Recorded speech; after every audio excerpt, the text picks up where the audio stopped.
భారతదేశ చరిత్రలో ప్రపంచమంతా షాక్ అయ్యేలా ఒక సంచలన ఘటన జరిగినట్లుగా ఒక ఇంపార్టెంట్ అప్డేట్ మనకి ఇప్పుడే రావడం జరిగింది ఫ్రెండ్స్.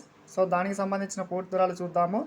వీడియో స్కిప్ చేయకుండా చూస్తే నేను చెప్పే సమాచారం అర్థమవుతుంది. మన ఛానల్ని ఫస్ట్ టైం చూస్తుంటే ఖచ్చితంగా ప్రతి ఒక్కరు సబ్స్క్రైబ్ చేసుకుని అలాగే మీకు వీడియో నచ్చితే తప్పకుండా లైక్ చేయండి ఫ్రెండ్స్. లైక్ చేయడం వల్ల ఇటువంటి ఇంపార్టెంట్ న్యూస్ మరింత మందికి చేరుకునే అవకాశం అయితే ఉంటుంది. మెయిన్ టైటిల్లో చూస్తున్నాం.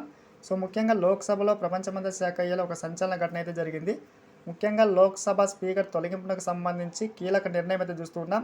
గతంలో మనకి 3 సార్లు ఈ బిల్లు వచ్చినప్పటికీ కూడా ఎప్పుడూ ఆమోదం అయితే పొందలేదు. చూస్తున్నాం పూర్తి వివరాలు. లోక్సభ స్పీకర్ను ఆ పదవి నుంచి తొలగింపజేసేందుకు ఇదివరకు స్వతంత్ర భారత చరిత్రలో 3 సార్లు జరిగిన ప్రయత్నాలు విఫలమయ్యాయి ఫ్రెండ్స్. సో ఈ నేపథ్యంలో తాజాగా వచ్చిన నోటీసు మరోసారి చర్చనీయాంశమైంది. ముఖ్యంగా తొలిగా మనకి ఈ యొక్క నిర్ణయం తీసుకోవడం జరిగింది. ఇక్కడ చూస్తూ ఉన్నాం. స్పీకర్ తొలగింపునకు సంబంధించి తీర్మానం ప్రవేశపెట్టాలంటే నోటీస్పై కనీసం 2 లోకసభ సభ్యులు సంతకం చేయాలి ఫ్రెండ్స్. సాధారణ ఆధిక్యంతో సభ ఆమోదిస్తే సరిపోతుంది.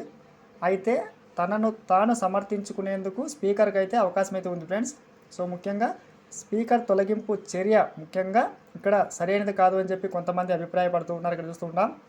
తీర్మానంలో వాడిన భాషను సాధారణంగా డిప్యూటీ స్పీకర్ పరిశీలిస్తారు. ప్రస్తుత లోక్సభలో డిప్యూటీ స్పీకర్ లేకపోవడంతో ప్యానెల్కి అయితే ఈ విషయం అయితే వెళ్ళింది. గతంలో 3 సార్లు ఇట్లా జరిగినప్పుడు కూడా ఎప్పుడు కూడా ఆమోదం అయితే పొందలేదు. ఇప్పుడు ఏం జరుగుతుంది అన్నపై ఒక ఉత్కంఠ అయితే ఉంది. Thanks for watching.